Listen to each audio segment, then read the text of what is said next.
నమస్తే. దేవర junior NTR and Koratala Shiva వీళ్ళిద్దరూ నక్కతోకనే తొక్కారా? First day చూసినటువంటి యొక్క టాక్ చూస్తే ఇంత కలెక్షన్స్ కావచ్చు, ఇంత పేరు వస్తుందని చెప్పి ఎక్స్పెక్ట్ చేశారా? అయితే మొదటి వారం ఓకే, రెండో వారం పరిస్థితి ఏంటి? సో ఇంకా దేవరకు టైం ఉంది. ఈ వారం ఏం చేయబోతుంది అనే దానిపై మనతో పాటు సీనియర్ జర్నలిస్ట్ హేమసుందర్ గారు ఉన్నారు. వారిని అడిగి తెలుసుకుందాం. సార్ నమస్తే. నమస్తే అండి. సార్, దేవర సంబంధించి చూసుకుంటే జూనియర్ ఎన్టీఆర్ చాలా గ్యాప్ తర్వాత, మన RRR తర్వాత మళ్ళీ చాలా గ్యాప్ తర్వాత వస్తున్నాడని చెప్పి చెప్పుకోవాలి. అదేవిధంగా కొరటాల శివ ఆచార్యతో డిజాస్టర్తో వచ్చినటువంటి యొక్క కొరటాల శివ అయితే వచ్చినటువంటి సినిమా ఇది ఇద్దరు కూడా నక్కతోక తొక్కారా అని చెప్పేసి అనిపిస్తుంది. ఎందుకంటే డే 1 రిలీజ్ అయినప్పుడు రివ్యూలు కావచ్చు, టాక్ కావచ్చు, ఇవన్నీ మనం చూసాం, పబ్లిక్ టాక్ కావచ్చు, ఇవన్నీ కూడా చాలా మిక్స్డ్ టాక్గా వినిపిస్తూ వస్తున్నాయి. కానీ కలెక్షన్స్ పరంగా చూస్తే పర్లేదు అనిపిస్తుంది, లేదా హిట్ రేంజ్కి వెళ్ళిపోయిందని చెప్పుకోవచ్చు. ఇది మొదటి వారం సంబంధించి అనుకోవచ్చు. ఎందుకంటే 27వ తారీఖు రిలీజ్ అయింది, దాని తర్వాత సాటర్డే సండే కలిసి వచ్చాయి, అక్టోబర్ 2 కలిసి వచ్చింది, దసరా సెలవులు కూడా కలిసి వచ్చాయి. ఈ వారం కూడా ఇంకా మంచి సినిమాలు లేవు కాబట్టి నెక్స్ట్ వచ్చే 10వ తారీఖు వెట్టాయన్ సినిమా తప్ప మిగతా ఏ సినిమాలు కూడా పోటీలో లేవు. సో ఈ వారం ఎలా ఉండబోతుంది? మొదటి వారం మాత్రం సక్సెస్ తీసుకెళ్ళిపోయింది. ఈ వారం ఎలా ఉంటుందంటే ఏం చెప్తారు? ఒక విధంగా చెప్పాలంటే కొరటాల శివ గారికి లక్ బాగుందని చెప్పాలండి. ఎందుకంటే ఆయన ఆచార్యతో ఫ్లాప్ మూట కట్టుకున్న ఆయన ఫస్ట్ రోజు ఈ సినిమా టాక్ వచ్చినప్పుడు కూడా మళ్ళీ ఇది కూడా ఒక డిజాస్టర్ అనే అనుకున్నారు. కానీ చివరికి ఇది ఎన్ని మిక్స్డ్ టాక్ రివ్యూలు వచ్చినా, రివ్యూలు రేటింగ్లు తక్కువ వచ్చినా కానీ దాన్ని నెట్టుకుంటూ ముందుకెళ్ళింది. కానీ అది కొరటాల శివ గారి ఘనత అయితే అని మాత్రం చెప్పలేము. కేవలం జూనియర్ ఎన్టీఆర్ నటనకి జనం మార్కులు వేశారు, అనిరుద్ధ్ రవిచంద్రన్ బ్యాక్గ్రౌండ్ స్కోర్కి మార్కులు పడినని చెప్పాలి. కాకపోతే ఆయన సేఫ్ జోన్లోకి వెళ్ళిపోయినట్టే. ఎందుకంటే క్రెడిట్ కెప్టెన్ ఆయనే కాబట్టి కొరటాల సినిమా డైరెక్షన్లో సక్సెస్ వచ్చినట్టుగా చెప్పుకోవాలిగా. ఒక సినిమా ఫ్లాపా హిట్ అంటే ఆ సినిమా కలెక్షన్స్నే చూస్తాం మనం. సినిమాలో కంటెంట్ ఉందా లేదా అనేది సెకండరీ. నిర్మాతకి డబ్బులు వస్తే ఆటోమేటిక్ సేఫ్ జోన్లోకి వెళ్ళిపోయినట్టే. ఆ విధంగా చూసుకుంటే కళ్యాణ్ రామ్ నిర్మాతగా కళ్యాణ్ రామ్ ఎన్టీఆర్లో వాళ్ళు ఒక విధంగా చెప్పాలంటే వాళ్ళు నక్కతో ఒక తొక్కినట్టు చెప్పుకోవాల్సి వస్తుంది. సినిమా హిట్ రేంజ్కి వెళ్ళిపోయింది. ఇప్పుడు 400 కోట్లు అంటున్నారు. ఇంక ఈ వారంలో ఎంత వసూలు చేస్తుంది అనేది మనం చెప్పలేము. పైగా ఎడిషనల్గా ఇప్పుడు ఒక పాట కూడా యాడ్ చేశారు, కొన్ని సన్నివేశాలు కూడా యాడ్ చేసామని చెప్తున్నారు. అది ప్లస్ అయ్యే అవకాశం ఉంది. అయితే సాధారణంగా ఫస్ట్ డే రోజు టాక్ వింటే ఫస్ట్ హాఫ్ మాత్రం బాగుంది, సెకండ్ హాఫ్ మొత్తం ల్యాగ్గా ఉందని చెప్పేసి అయితే అంటారు. అయితే ఇలాంటి పరిస్థితుల్లో ల్యాగ్ ఉంది అని తర్వాత తెలిసిన తర్వాత కూడా మళ్ళీ ఒక పాట కానీ లేకపోతే సీన్ కానీ యాడ్ చేయడం వల్ల సినిమాకి పాజిటివ్ అవుతుందా, నెగిటివ్ అవుతుందా అంటే ఏం చెప్తారు? వాళ్ళు సినిమా లెంగ్త్ ఎక్కువైన ఉద్దేశంతో దావోదీ పాటని తీసేశారు. ఇప్పుడు అట్లాగే ఇట్లాంటి మైనస్లు ఉన్నాయి కాబట్టి ఈ పాట యాడ్ చేయడం అనేది ఒక ప్లస్ అని చెప్పుకోవాలి. అలాగే ఒక సన్నివేశం యాడ్ చేశారు. అంటే ఇలా వాళ్ళు ఏదైతే లెంగ్త్ ఎక్కువైపోతుందని కట్ చేసిన పాటలు ఉన్నాయో వాళ్ళు ఒక విధంగా వ్యూహాత్మకంగా చేశారని చెప్పుకోవాలి. అది ఒక విధంగా చెప్పాలంటే ప్లస్ పాయింటే ఈ సినిమాకి.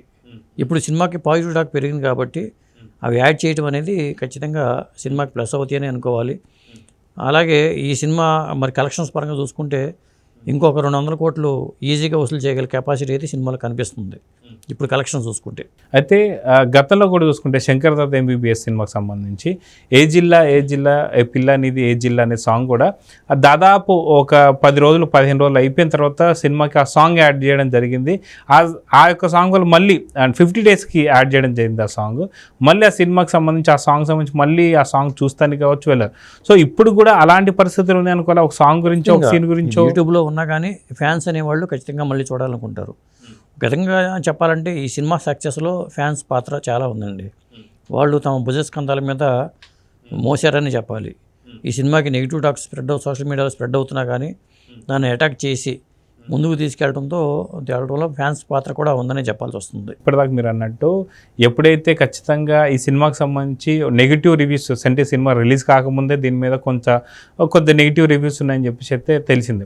అయితే అది 2 విధాలుగా, ఒకటి వచ్చేసి సినీ రంగంగా చూసుకుంటే బాలకృష్ణ గారితో ఏదో వీళ్ళిద్దరి మధ్య వైరం ఉందని చెప్పేసి ఒకటైతే, రెండోది రాజకీయ పరంగా నందమూరి వంశానికి కావచ్చు, లేదంటే మనకు నారాకు సంబంధించినటువంటి ఫ్యామిలీకి కావచ్చు, టీడీపీ పార్టీకి కావచ్చు కొంచెం దూరంగా ఉన్నారు కాబట్టి దీని ఎట్టి పరిస్థితుల్లో ఈ సినిమాని ఫ్లాప్ చేయాలనే దిశగా వెళ్ళింది. కానీ ఆఖరి రోజుల్లో ఏదైతే జూనియర్ ఎన్టీఆర్ థ్యాంక్స్ అని చెప్పేసి అని స్పందిస్తున్నటువంటి చంద్రబాబు నాయుడు గారికి వేసిన ట్వీట్ కావచ్చు, లేదా పవన్ కళ్యాణ్ గారికి కూడా చెప్పడం కావచ్చు, లేదా కందుల దుర్గేష్ గారికి సినిమాటోగ్రఫీకి సంబంధించిన ఆయనకు కావచ్చు, వీళ్ళందరికీ ఒక థ్యాంక్స్ చెప్తున్న సీన్తో పూర్తిగా మారిపోయిందని చెప్పుకోవాలి.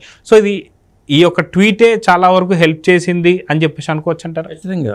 ఇప్పుడు ఎందుకంటే కొంతమంది హర్ట్ అయ్యారు కదా, అందువల్ల ఈ సినిమా కొంత ఇబ్బంది అవుతుందేమో అనుకున్నారు. కానీ ఆ తర్వాత అన్ని పాజిటివ్ అంశాలుగా మారినాయి.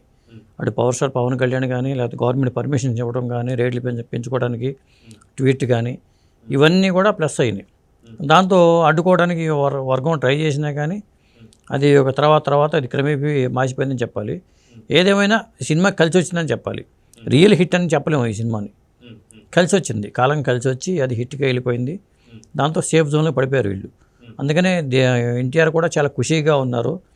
ఆయన ఒక ఇంటర్వ్యూలో కూడా చెప్పారు, దేవర 2కి అదంతా రెడీ అయిపోతున్నాం, కొన్ని సన్నివేశాలు కూడా చిత్రీకరించి ఉన్నాయి, ఆల్రెడీ కొన్ని సన్నివేశాలు చిత్రీకరించే ఉన్నాయి. ఒక నెల రోజుల పాటు ఆయన సెలవిస్తున్నాను కొరటాలకని చెప్పి ఆయన అన్నారు కూడా. అదండి.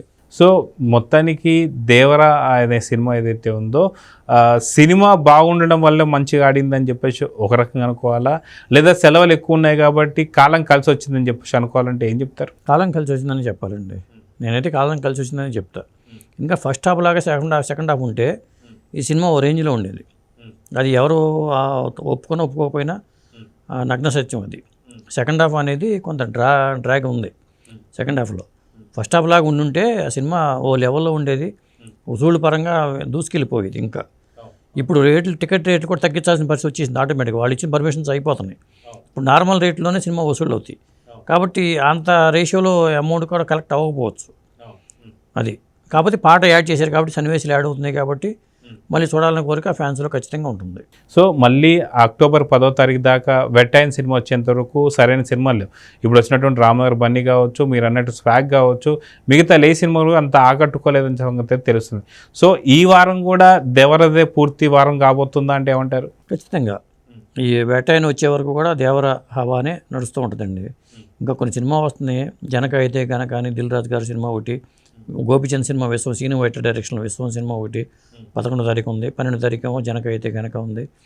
ఈ సినిమాలో ఏమైనా కానీ వేటాయన ప్రభావం అయితే 10వ తారీఖు తర్వాత ఉంటుంది కాబట్టి ఖచ్చితంగా ప్రయారిటీస్ మారిపోతాయి. సో మొత్తానికి దేవర 1 పరిస్థితి ఇలా ఉంది. సో దేవర 2 పరిస్థితి ఏంటి అంటే ఏం చెప్తారు? దేవర 2కి వాళ్ళ ఎన్టీఆర్ గారు ఇచ్చిన ప్రకారం అయితే ఒక 1.5 సెలవులు ఇస్తాను, వచ్చాక మళ్ళీ ఈ సినిమా స్క్రిప్ట్ మీద కూర్చోవాలి, ఇంకా కొంత మార్పులు చేర్పులు చేస్తున్నాము. స్క్రిప్ట్ సన్నివేశాలు దేవర్లో కంటే ఉన్న సన్నివేశాల్లో చాలా బాగున్న సన్నివేశాలు ఉన్నాయి. సెకండ్ హాఫ్ అయితే చాలా బాగుంటుంది, సెకండ్ పార్ట్ అయితే చాలా బాగుంటుందని చెప్పి జూనియర్ ఎన్టీఆర్ ఒక ఇంటర్వ్యూలో చెప్పారు. కాబట్టి సినిమాకి అసలు ఒకే పార్ట్గా తీసుంటే ఇంకా డబ్బులు ఎక్కువ వచ్చాయని చెప్పి అంటున్నారు. ఇప్పుడు కొరటాల గారికి నేను సెలవు ఇచ్చేసాను అని చెప్పి ఆయన ప్రకటించారు కాబట్టి కొరటాలు రాగానే కొంతకాలం పాటు స్క్రిప్ట్ మీద కూర్చుంటారు. కూర్చున్న తర్వాత ఈలోపు ఆయన వార్ 2 కంప్లీట్ చేసుకోవడం, లేదా ప్రశాంత్ని సినిమా చేసుకున్నా కానీ వెంటనే దేవర 2ని పట్టాలెక్కించే అవకాశాలు ఎక్కువగా ఉన్నాయి. ఎందుకంటే ఓన్ ప్రొడక్షన్ కాబట్టి ఎన్టీఆర్ ఆర్ట్స్కి వార్ 2 తర్వాత వెంటనే దేవరకి కొన్ని సన్నివేశాలు ఆల్రెడీ ఉన్నాయి అంటున్నారు కాబట్టి నాకు తెలిసి వెంటనే సినిమాని రిలీజ్ చేయడానికి ప్లాన్ చేసుకుంటారు వాళ్ళు. అయితే దేవర పార్ట్ 2 పై అంచనాలు పెరిగాయా తగ్గాయా అంటే ఏం చెప్తారు? మొన్నటిదాకా అసలు పార్ట్ 2 ఉంటుందా అనే డౌట్ నుంచి బయటపడిపోయింది.